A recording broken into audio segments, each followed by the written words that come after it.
Dearly beloved, we gather here today to mark the passing of the year 2020 AD. That was its birth name. Most simply knew it as 2020. 2020 was born January 1st, full of hope and vigor, dreaming of big things, of electric cars for all and climate deals, more farm-to-table restaurants, profitability for lots of newfangled companies, dreaming of hyperloops and home arena hoops and circular economy working groups, dreaming really of being the best year on record. Alas, it just wasn't meant to be, with trouble arriving almost from the start, and here we are at the end. Driving into work today, I saw a sign, a fancy digital ribbon sign, sitting atop a dirty, tan, 50-year-old Winnebago, parked in a lot outside a Pizza Hut in East London. The sign flashed, "The mark of the beast is here. The government's RNA COVID vaccine will destroy your DNA and your soul." Naturally, there's a website to visit. I thought, that's a fitting end to 2020. Well, folks, as our premier would say, let's not belabor the details here. We have an hour with Jaime Watt today to do that. So good afternoon again, everyone. For those of you who've joined us over the past year, welcome back. If you're new to all this, then welcome, bonjour et bienvenue. Si vous avez nous joindre pour nos autres webinaires, merci. Si c'est votre première fois, très bien. On espère que vous trouvez le radar aujourd'hui. I'm Mark Healy. I'm the executive director of the Ivey Academy. That's the learning and development wing of the business school here in London. Je suis le chef d'éducation exécutif à l'école de commerce Ivey à l'Université Western, c'est en Ontario. Well, 2020 was certainly a choppy year, a global pandemic, social upheaval, economic uncertainty, political division. It's been very difficult for businesses and individuals alike. Jaime and I were just talking about this off air. We're going to talk about that. We're going to take a look at some of the stories that kind of got buried this year as well, though. And, they had important consequences for us all nonetheless. And mercifully, we're going to look ahead to the future as well. So today we're really lucky for our end of year recap, we're going to be joined by a very good friend of Ivey. That's Jaime Watt, executive chairman of Navigator. Jaime and Navigator specialize in complex public strategy issues, serving both domestic and international clients in the corporate, professional services, not-for-profit, and government sectors. Widely regarded as Canada's leading high-stakes communication strategist, Jaime's a trusted advisor to boards of directors, businesses, professional leaders, political leaders at all levels of government in Canada. Jaime's led groundbreaking election campaigns that have transformed politics because of their boldness and their creativity. Currently, Jaime chairs the board at OCAD. As well, he serves on the board of University Health Network, Literary Review of Canada, CanFAR, and the Shaw Festival that's in Niagara-on-the-Lake. A highly regarded speaker, Jaime appears often as a public affairs commentator in the media. He's a regular contributor to CBC platforms across Canada, also writes a weekly column for The Star Policy Magazine as a contributing writer. He's really quite famous. We're going to run out of time if we give you his full resume. So before we get to Jaime, I just want to bring in our executive producer, that's Sean Ackland-Grant. Sean, can you just run us quickly through how today is going to work, please? Sure. Thanks, Mark. Good afternoon, everyone, and thanks for joining us. Bienvenue. As Mark mentioned, we're going to cover a number of big themes from 2020 today, and we're sure you'll have some ideas and questions to share. Please feel free to send in as many questions as you like by clicking the Q&A icon at the bottom of your screen. We'll try to come to the Q&A a few times throughout, so get your questions in early. We'll be following up with the recording in a few days, so stay tuned for that if you'd like to share with your colleagues. Thanks again. Back to you, Mark. Okay, thanks, Jaime. We're going to get right to you. 2020, anything but smooth sailing. Wanted to kick things off by getting your thoughts and a bit of a retrospective on 2020 and the year that was. So over to you. Well, thanks, Mark, and welcome everyone who's joining us for this live stream this afternoon. I've had a chance to speak at Ivey classes and events many times over the years, and it's always been a highlight for me to share ideas with students and alumni alike. Of course, we're used to giving these in person, and while it's a shame that we can't be there, we can't be together today. I was thinking, how lucky we are that we at least have this technology, and what a mess we'd be in if all of this was happening just a few short years ago. So a small thing for your gratitude journal at the end of this year. And a thanks also to the fantastic team at Ivey for facilitating this event and connecting us so seamlessly. It's especially fun to see so many really impressive alumni and business people on the call today. And I am a bit humbled by that. a lot humbled actually, and I hope I can provide some insight to you on the political landscape as we head towards the end, thank God, of this unusual year. Although I will say at the outset, there's one thing that this year has taught us, and that's that political predictions are a fool's errand. So if you don't mind, I think I'll dodge that one. I don't think anybody made it through 2020 unscathed. Thankfully, we see the light at the end of the tunnel with vaccines being administered, not just around the world, but here in Canada this week. We still need to reflect, though, I think, on this tumultuous year to try and extract some important lessons. In reflection, we find meaning, and in that meaning, we can also find a way to move forward and make something productive out of all the pain and catastrophe that has just been experienced.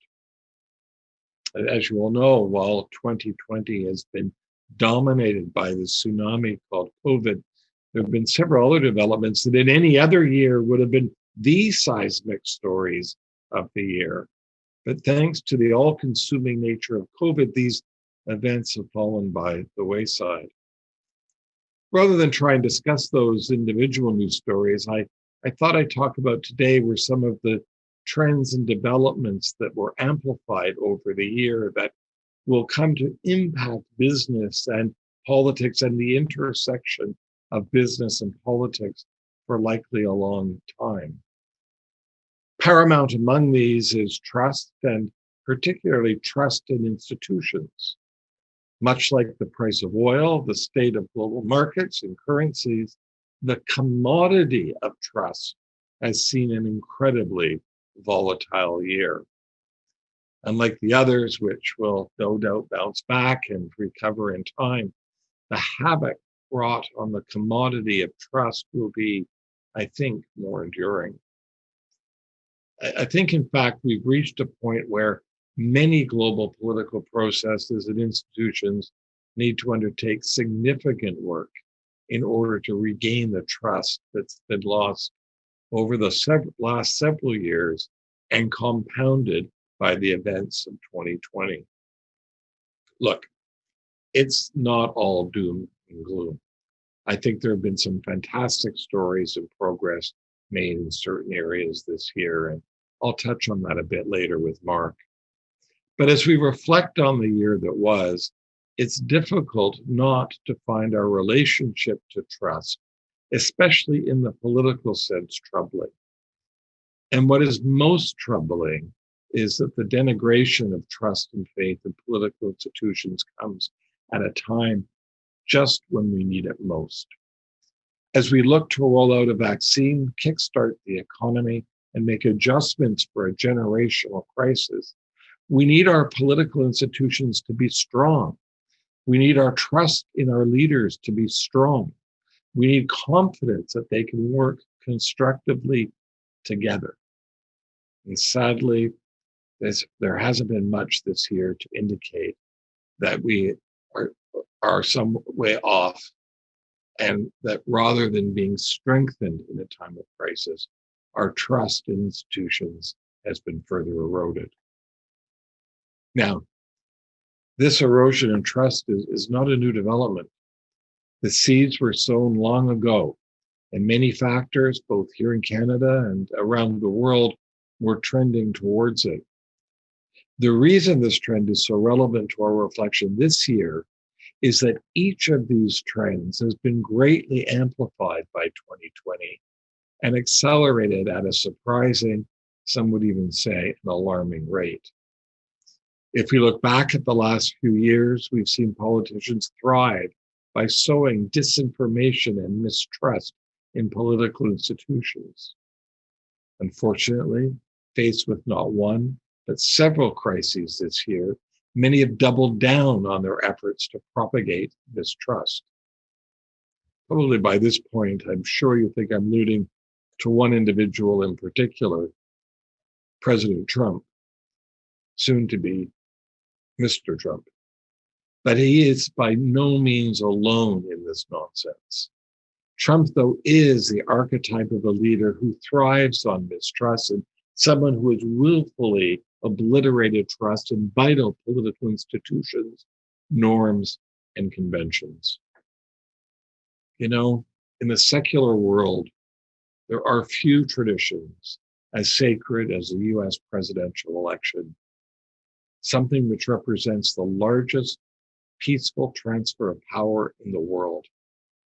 And Trump has done his utmost to disrupt this process, which is such an important embodiment of America's role as the shining city on the hill, upholding the ideals of liberal democracy every 4 years for the world not just to see, but to model.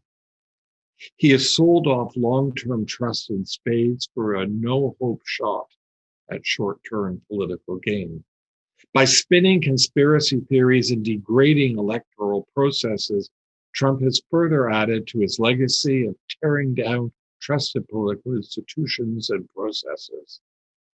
After 4 years of doing this in the US and around the world, it remains to be seen what the true cost of his narcissistic anarchism will be. But as I said, Trump is not alone, and his actions represent part of a significant trend that historians will look back on as emblematic of this year that was. The rise of the anti-vax movement and the difficulties it possesses to vaccine rollout also epitomize the very real cost of scarcity in the commodity of trust. Around the world, there are countless examples of this trend and the political infighting it has begotten. In Europe, British and European politicians are mired in the purgatory of a deadlocked Brexit negotiations, while the EU tries to mitigate the challenges posed to its norms and its identity by increasingly assertive troublemakers in Hungary and in Poland. Here at home in Canada, we have our own problems with political trust and discord. Canadian politics has taken on a different tone in recent years. The provincial governments of Ford and Kenney, in particular, have looked very different from traditional conservative governments. Their style, more combative, and early in their mandates, they were determined to act quickly. They may have had good reason to move forward on that basis, but it has come at a cost for wider trust in politics. And after an unseasonably cooperative summer between Ontario and the federal government, the autumn months and the emergence of the vaccine have seen tensions resurface and fault lines appear between the two. Mr. Kenney's government in Alberta is another that has relied on the politics of division and distrust for much of its support. The premier has repeatedly stoked the fires of Western alienation, indeed Western separatism, and hit out against the federal government. And don't expect that tone of relationship to change anytime soon, especially now that the Liberals have upped the ante on their carbon tax. Now, the news of the vaccine, which I know many of you are rejoicing at, as certainly as I am, allows us hope for a return to a semblance of a life that's not upside down anymore. And yet, even this has been disrupted and tainted with a tinge of distrust. Fights about who gets the vaccine first and where are already beginning. Last week in America, Senator Ted Cruz took a pot shot at the Canadian government's commitment to help get the vaccines to developing countries. Quote, just out of curiosity, which country was it that developed the vaccine? Cruz asked, to which the internet keenly replied with reminders that Pfizer's vaccine was developed in Germany by 2 Turkish immigrants, a fittingly smartass response to his smartass question.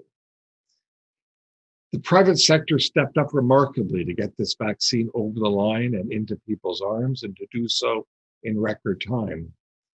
And we really shouldn't forget how remarkable it is that the usual timeline for vaccine development hasn't just been in half, but in essence quartered from 4 years to one. But the private sector has also suffered the consequences of this erosion of trust. At Navigator, we've looked to adapt and respond to this new responsibility and the mantle thrown down at the feet of corporations to be trustworthy and, more importantly, to remain true to their purpose.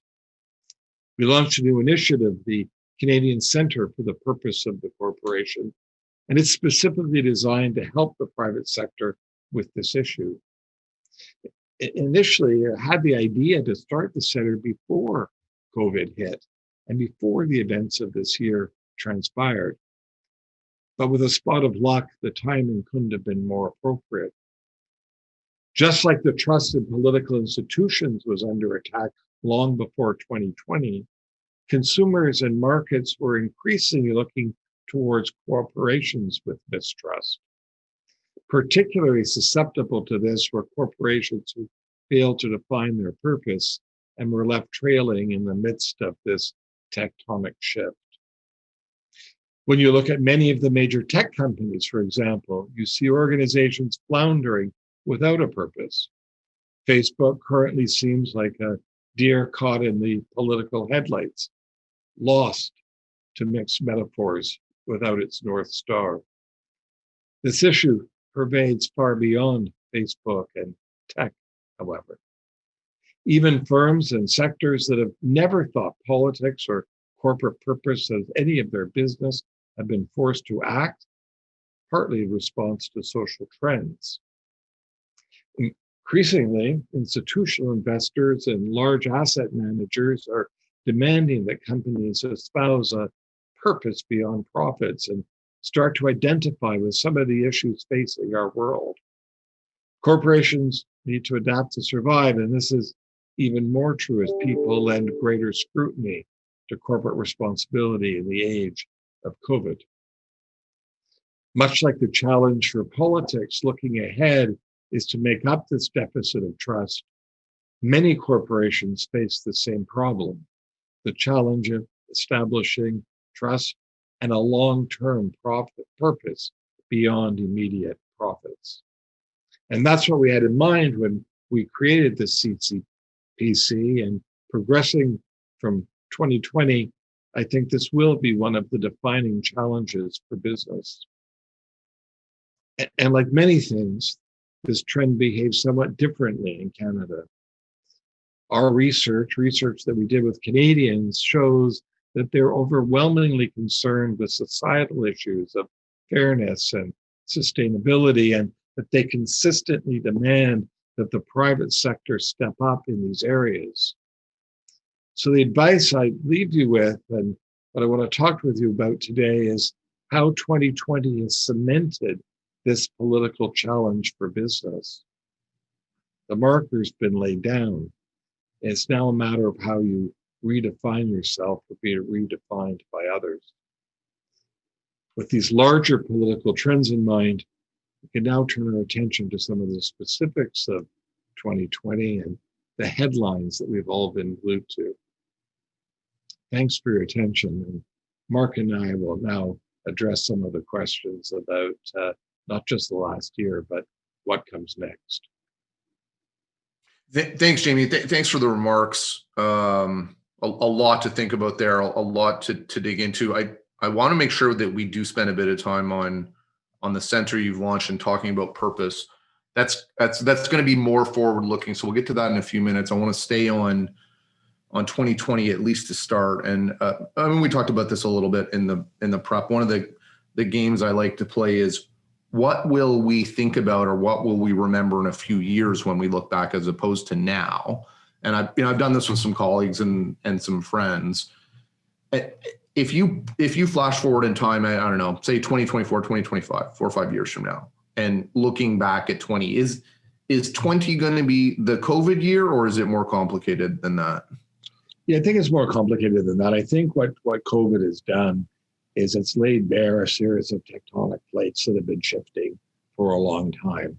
And I think these are interconnected. These turn out to be interconnected. COVID exposed precarity, COVID exposed inequality, but these are issues that have been going on for a long time. We've had since Occupy Wall Street issues around income inequality. We've had issues around social unrest, around EDI, all of these things. And I think what we're now seeing is these issues coming together sort of like spaghetti, so that they're all going to be intertwined. And I think we're going to see this year as a tipping point, which kicked a lot of these things that had been moving sort of at tectonic pace, and they just bundled them up together and stuck them in the window. And it will be a year that where we see that change in a fundamental way. You could imagine that the vaccine arrives, it works reasonably well, it's reasonably uninterrupted. I don't even know if any of those things will turn out to be true, but let's suspend disbelief for a second and say that they do. In a way, COVID goes away first, right?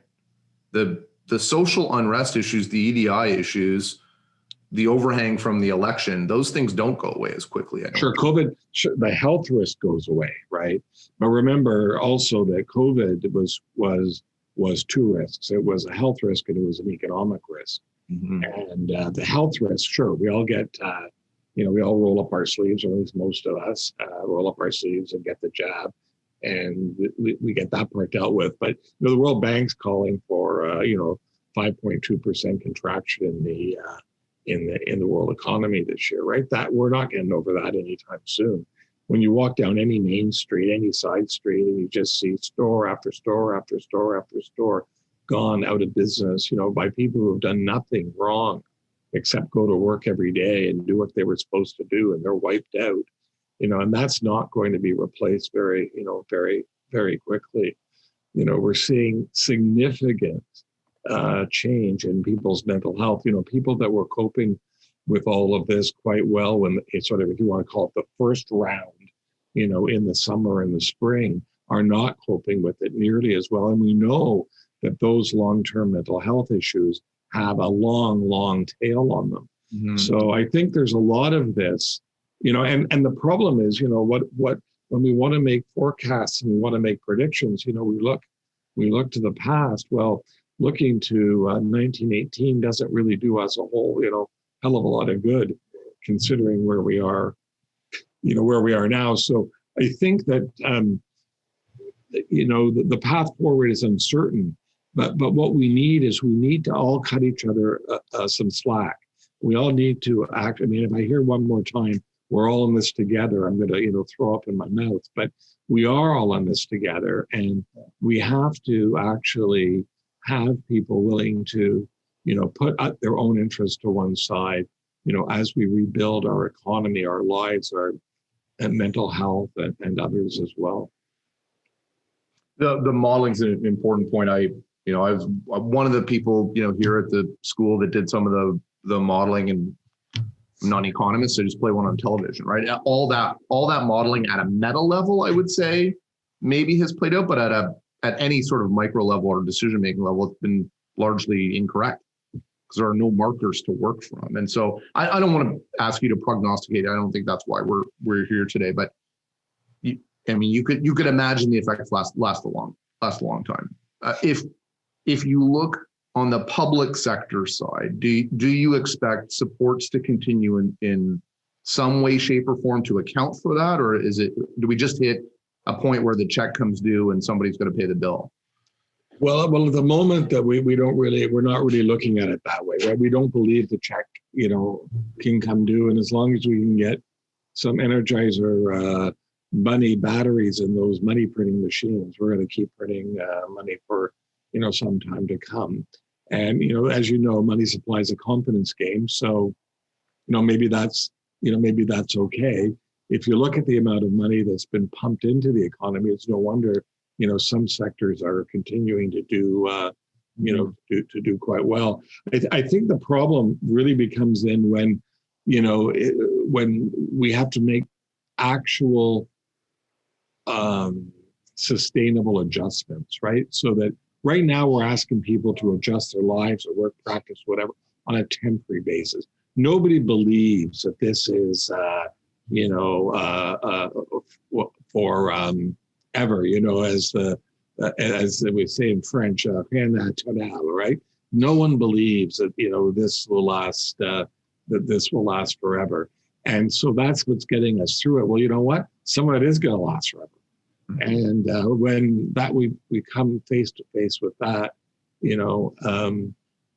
I think that's probably going to have some impacts. But we've got a couple of big things happening in 2021, which are also seismic, and not the least of which is a change in the administration in America that is going to have huge impacts for Canada, right? Biden is very different news for us, whether it's on USMCA or whether it's on China, whether it's on the Asian Free Trade Pact, lots of things. And will Biden bring America back into a multilateral world? And what will happen to America first? And will we go back to being the kind of neighbors that we've been for so many years? And I think looking at things through the lens of the Biden administration, it's much of what Trump did, it can be undone, just as quickly, right? And especially the way he used presidential executive orders and things like that. So, I think that's something really to watch for sure, and especially how he deals with China. I think that's going to be a huge differentiating factor, and also whether remember Trump was the first president not to come to Canada first. Let's see if Biden restores that tradition or not. I'm betting that he will. I'm betting that he will too. You touched on a few of these themes just now. You touched on some of them in your opening remarks. I want to do one more question on 2020 before we move ahead. We talked a little bit about this in the prep too. A number of stories that would have been front page news for long periods of time kind of slipped through this year. Trade agreements and Huawei and oil prices. And what are some of the more important ones, or at least implications on Canada and Canadian economy, do you think maybe didn't get as much press as probably they would have in a normal year? Well, I think you named them, right? I think you named them. I think trade would have gotten a lot more, would have got a lot more attention.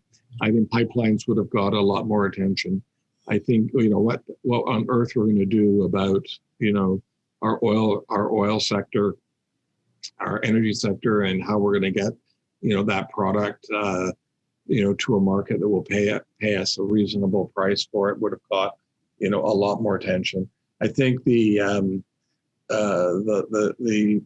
flummoxing situation that we're in with Huawei and the Michaels and so on would have got a lot more attention. I think also some of the issues that the federal government either was pursuing or was not pursuing. Climate would have got climate would have got more attention. There would have been much more of a dust up around that with people with different points of views. I think it would have been interesting to see how robust the federal Liberals were this year, and how, given that they were in a minority parliament, I think, how would they have governed? I mean, they basically got a get out of jail free card when COVID came along, because we had what political scientists call, as the rallying around the flag, where everybody had to be for them.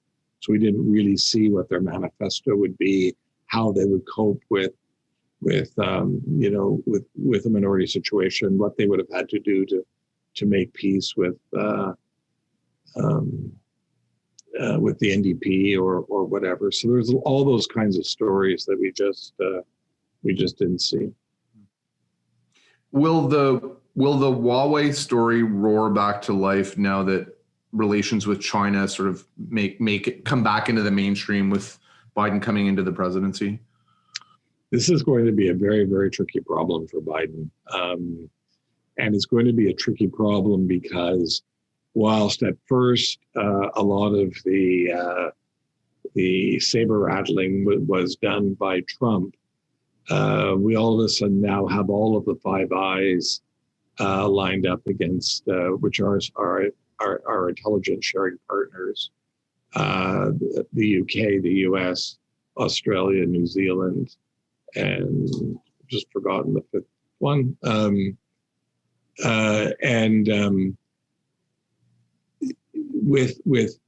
With all of the other, all of our other intelligence allies lined up against Huawei, I don't even see now how a thawing or an improvement in relations with China can change that. I think the cat's out of the bag on that one.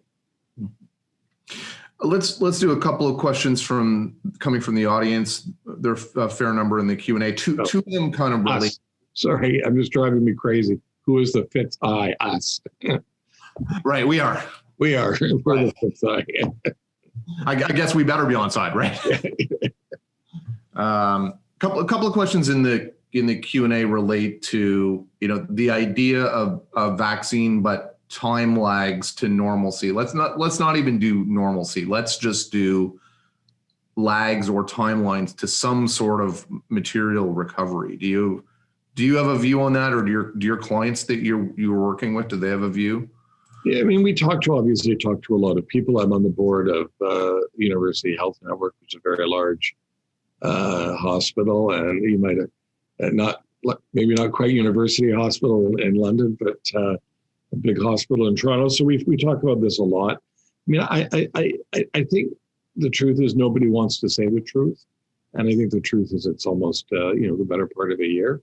Yeah. But I don't think anybody wants to say that out loud. We have this fantasy that we're all going to show up one day and get this all sorted. I mean,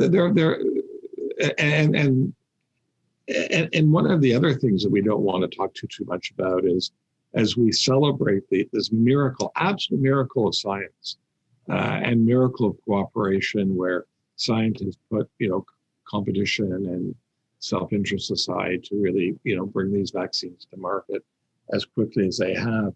They brought them in really in a New York minute, and we're still learning about this virus. We know a lot more about this virus than we did even months ago. Wear masks, don't wear masks, do this, do that. You can get it, you can be transmitted this way. Well, actually, no, it can't be. Once you recover, you're fine. Well, maybe no, you're not. If you're young or whatever, you're fine. Well, maybe that's not right. So we're still learning about this, and at some point, we have to balance the need, the economic need, and the economic pressure. I mean, that was most sort of grossly exhibited when Trump was going to fire, the head of the FDA if it wasn't approved that night.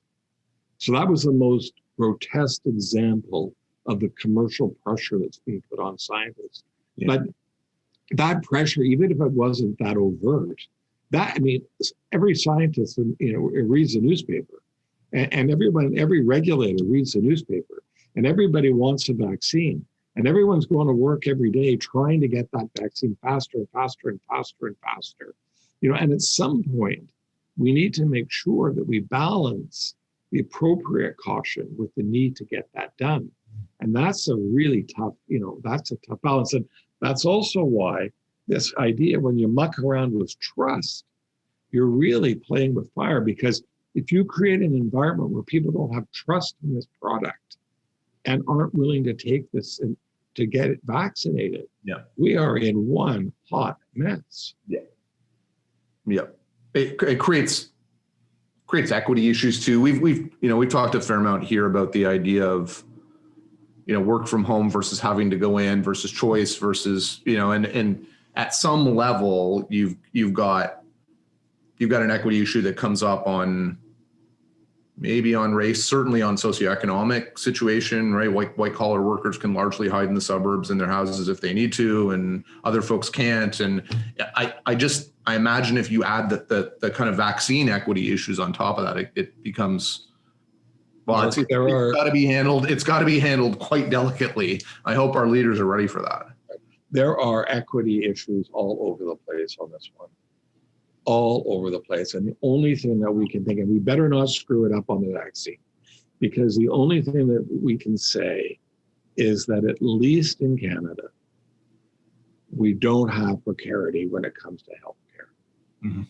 So in America, our American friends are balancing income precarity and access to healthcare precarity. And they're usually the same people who are balancing both. At least here, that people are ravaged. Some people are ravaged economically on this and won't recover, and some older people won't recover in their lifetimes. But at least until now, people have gotten healthcare on an equitable basis, and hopefully that continues, right? And that the care that's being put into the vaccine distribution and so on allows for that. But even with that, just access to it, just getting to a vaccination center, right? Because this is not something that we can send in the mail and we can just mail to everybody and they can just jab it in themselves, So just getting to these locations is going to be problematic. And I'm sure you've been reading about how we're going to get this vaccine to the north, for example. Mm-hmm. Mm-hmm. At least it's cold in the north. Well, at least it's cold in the north, and at least we don't have big outbreaks in the north, right? Yes. Yeah. One more from the Q&A. It's I just think it's an interesting question because I know you and I have talked about it. You've talked extensively on this trend toward nationalism, this trend toward protectionism. One of the things that did come out of COVID was PPE and the ability to be self-sufficient, and it put a bit of a different spin or a bit of a different light on nationalism and protectionism. Would just like your thoughts on that coming out of 2020. Yeah, I actually think there is room now for a redefinition of what a grown-up country is, and what a grown-up country needs to be like a grown-up needs to be responsible for itself on, and that. I think that there was a hard lesson learned on PPE in particular, but on other issues as well, that integrated supply chain is a great thing. We can have all kinds of advantages, but there's certain things that we need to look after ourselves. And I think woe the politician that didn't learn that lesson. The Prime Minister, you may have heard, recently gave an interview when asked, what does he regret? And that's one of the things that he was very candid in saying, I very much regret that. We didn't get that right, and we didn't have that capacity. And I think Canadians now, and the data is showing, Canadians are expecting that it's all very nice to have to be multilateralist, to have a global point of view, to participate in global supply chains. But you know what? There's some things we got to take care of ourselves. All right, let's finally look forward. You had a slide or maybe two on this new center that you've launched, but I think the audience would like to hear more about that. I'd like to hear more about that, how you've come to put purpose quite literally at the center of some of the work that you do. Can you talk a bit more about why you started it, what it represents, and sure, what the reaction has been from the market and your clients? So at the risk of this turning into a commercial for us, which I would be a bit tawdry, we turned 20 this year, and I was thinking about what we could do to mark our 20th anniversary and in a way give back to the community that has been so amazingly good to us over 20 years. And I've been reading, as I'm sure we all have, everybody on this call has, about the work the American Business Roundtable has been doing, and other groups on the reimagining of the corporation. People will be getting to write some books about it. That was the number one topic of discussion at Davos, that sort of thing. And one thing that I do know, and it's my work, is that we're experts in Canadians and Canadian public opinion. Now, we don't know anything about public opinion in other countries, but we know a lot about Canadians. And I had this hunch that Canadians would respond to these issues differently. And I didn't like the idea that the only asset available to Canadian business was data and information and thought leadership that came from either America or from Europe, because that's not who we are. So I got it in my head that I would launch the Canadian Center for the Purpose of the Corporation, and we were lucky enough to do it.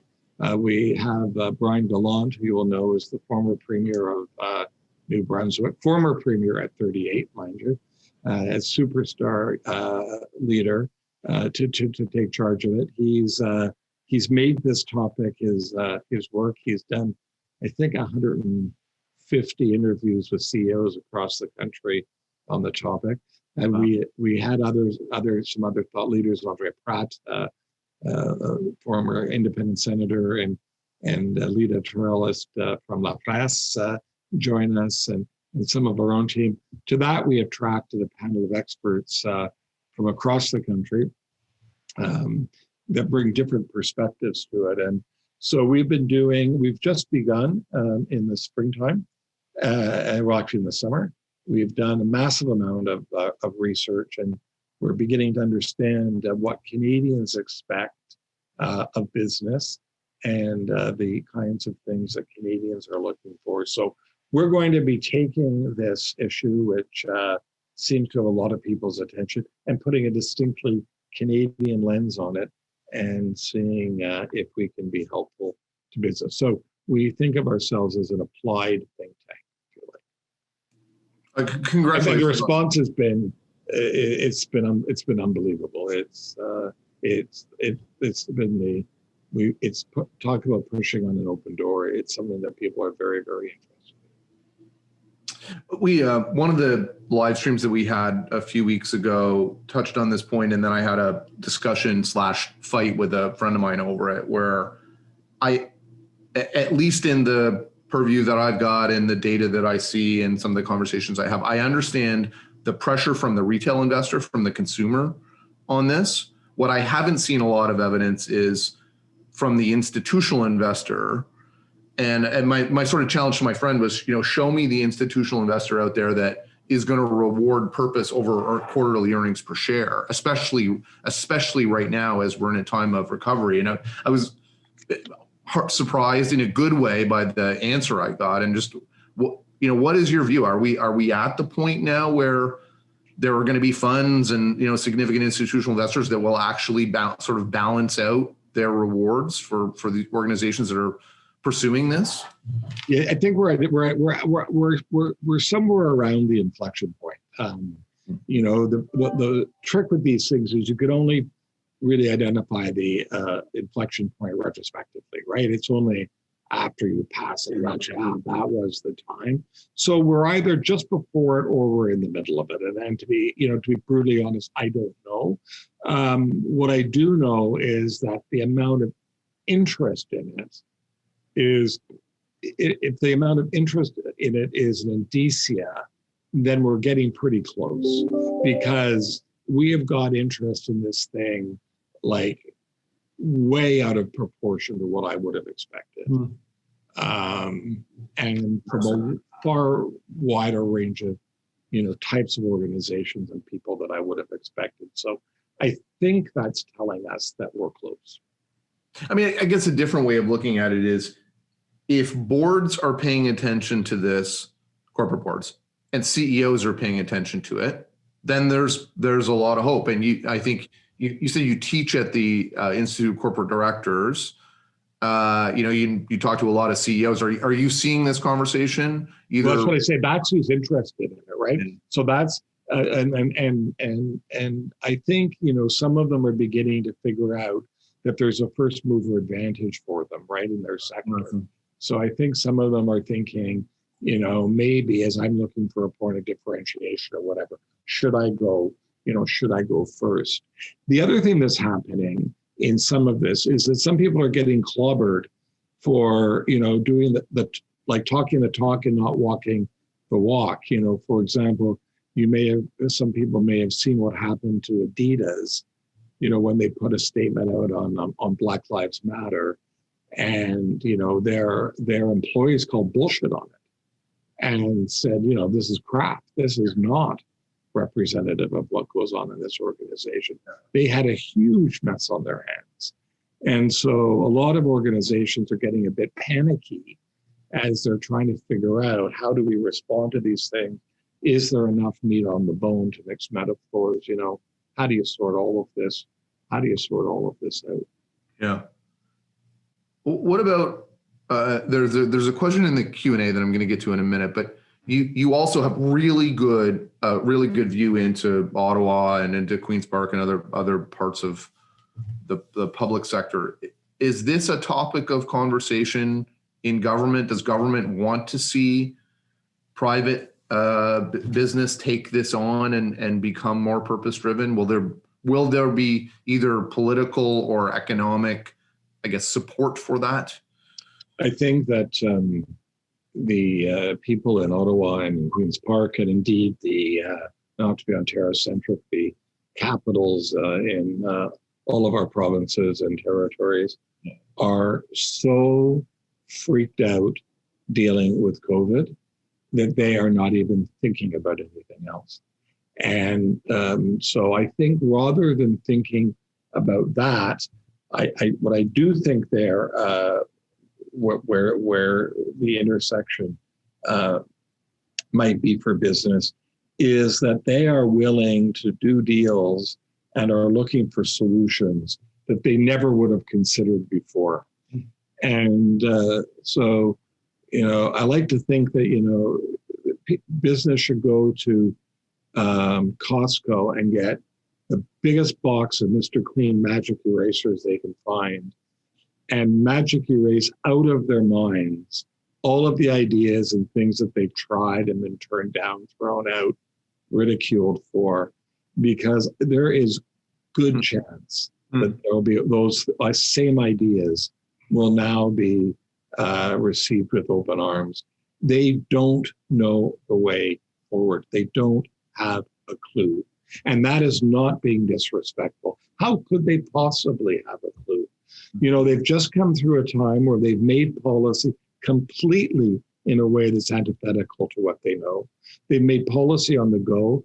They've changed it as they've gone. They've been responsive to circumstances. I mean, who ever thought CRA could get CERB and all these other things out the way that they did? It's amazing.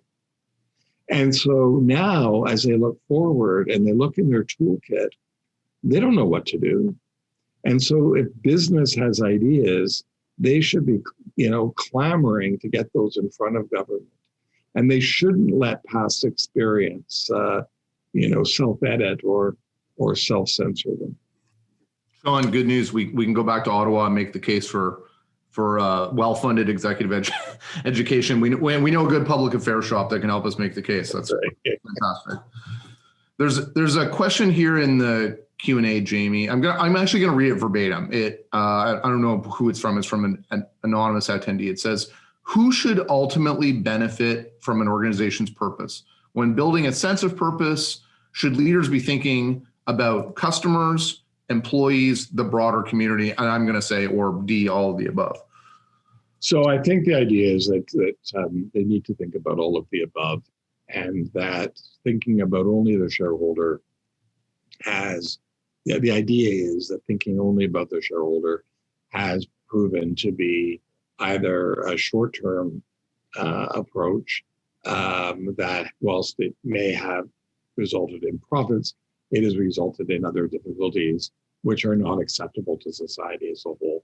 Those difficulties, including but not limited to how people are treated, how employees are treated, how customers are treated, how the environment is treated, and so on. And we need to have a more holistic look. The trick is, how do you balance that? And how do you figure out what do you give priority to? How much do you weight one way and how much do you weight the other?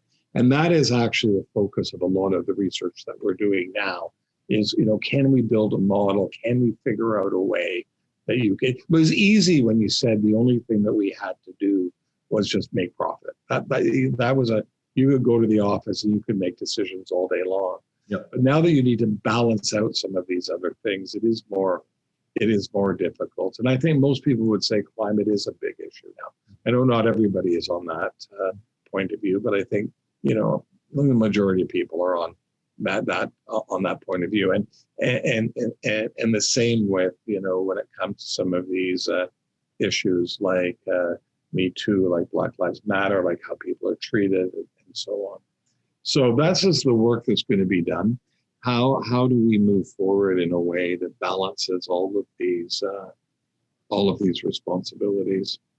I'm going to use that as a bridge to kind of the last question, which is I want to look at 21 specifically. I was with a client on Tuesday, and we were thinking about strategic planning for the year, and we were thinking about how that relates to kind of development for their senior folks.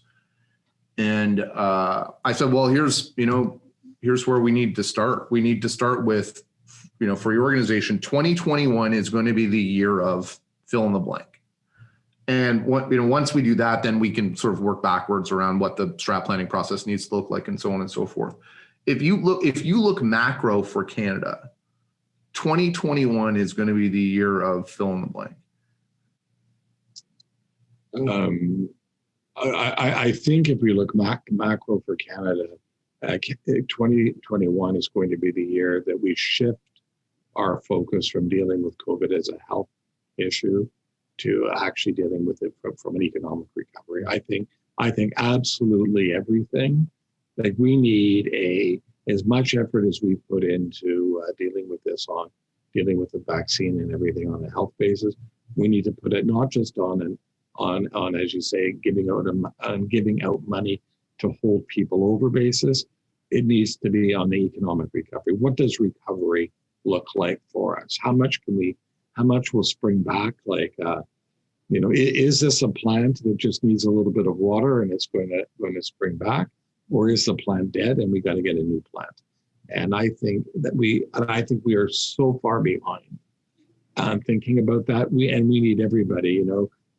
Here we are at Ivey. We need academics, we need business people, we need policymakers, we need everybody figuring this bloody problem out, because the band-aids will only last so long, and we actually need to rethink what it means and what our economic recovery means. And I think anybody that says they've got an answer to that is, I don't know, I think they're being a bit unrealistic, but that I think is the work of 2021, because if we put that work off, the whole thing's going to explode, right? Like at some point we got to say, we got to get onto this. I've been trying to get both governments to really focus on economic recovery and brand economic recovery and create opportunities for Canadians to participate in economic recovery. I want to bring back economic savings bonds, like economic recovery bonds. I think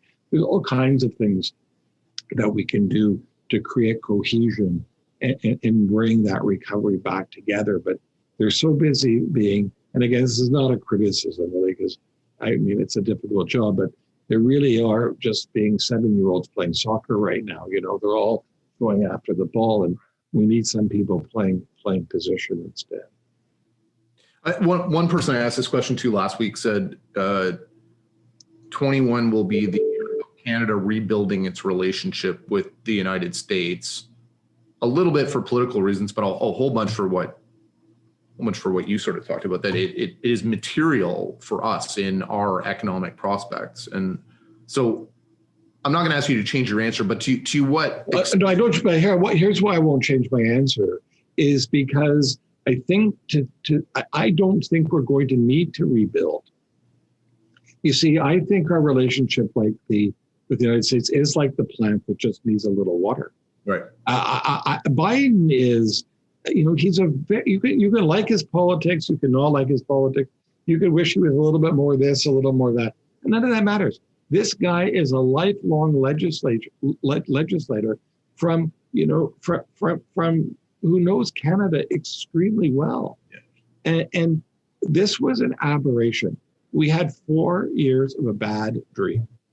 And we're going to go, I believe on our relationship, it is in everybody's interest for our relationship to go back to the way it was.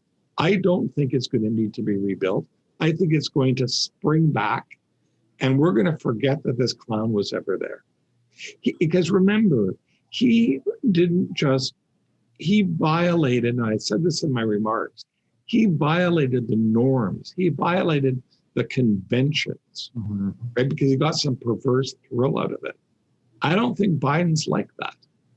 And I think if Biden comes here first, there's no rebuilding. It's rebuilt. Right. Remember, he was already the vice president, and they didn't treat us like that. Do we need the border reopened for it to be material or no? Well, I mean, I think there's serious problems with opening the border until, you know, the Americans do a better job on some of the on dealing with some of this COVID situation. Now we're now not looking so good either.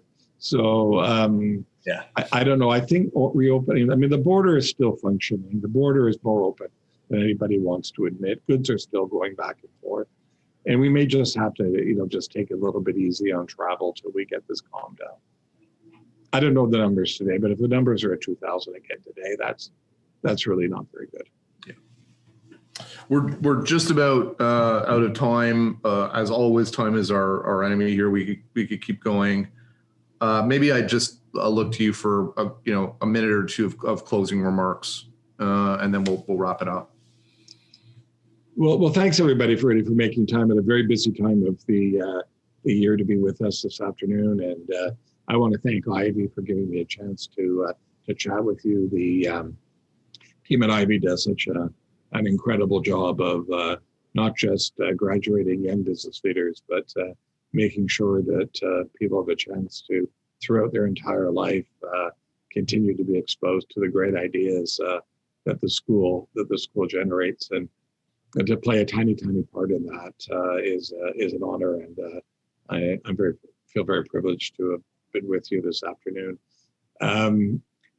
I again, just like I said earlier, if someone tells me that we're all in this together, I'm gonna throw up. I'm gonna throw up if I hear that we're resilient again. But I do think that that's the message of hope that we take at this time of the year. And as we look into 2021, we have been remarkably resilient. Who would have thought that we could have shut down an economy? Who would have thought that we would have gone home? You know, people said that the government locked us up. The government didn't lock us up. We chose to stay. They have no ability to lock us up. Yeah. We chose to stay home, and we chose to stay home because it was something that we were willing to do, not for ourselves, but for our community. And I think there was a lot of goodness that came out of last year. Hard to see if you were part of the carnage, the unbelievable carnage that took place. But there was a lot of good that came out of it. And of that good was a resiliency and a generosity of spirit and heart that I think makes us Canadians. And the risk of being a little bit hokey, I think that's where I'd like to end. I think as Canadians, we're in pretty good shape as we embark on 2021. So whatever holidays you're celebrating, I hope that you and your family are able to celebrate them safely, and that 2021 brings with it wonderful things. Thanks very much. Fantastic, and fantastic reminder for all of us, for me. Thanks, Jamie, for doing this. You always say yes. You never send us a bill. You're a great friend of the school. We really appreciate it. Also wanted to thank the audience. You know, I thought back on this, Sean, and I talked a little bit about it. You know, in March or April, whenever we started these, we sort of looked around and said, well, we can't do any work and we don't have any clients right now. What should we do? And we sort of fell into doing this. We had absolutely no idea what we were doing. And, you know, here we are 30 some odd in, and the audience has stayed with us all the way along. So to everybody who tunes into these, really appreciate the support, and thanks for all the questions. Sean, can you just talk a little bit about what happens from here on this one? Sure. Thanks, Mark. And thanks, Jamie. That was a fantastic conversation to listen in on. I hope everyone in the audience enjoyed it. We'll be sending out a link to the full live stream recording on our YouTube channel within the next few days. You can also follow us on YouTube or your favorite social network to get the latest content. We'll include some of those slides with our blog article at ivyacademy.com/blog. Back to you, Mark. Okay, thank you. Thanks again for everyone for tuning in. We will see you next time when, thank God, it will be 2021. Cheers. Happy holidays and stay safe, everyone.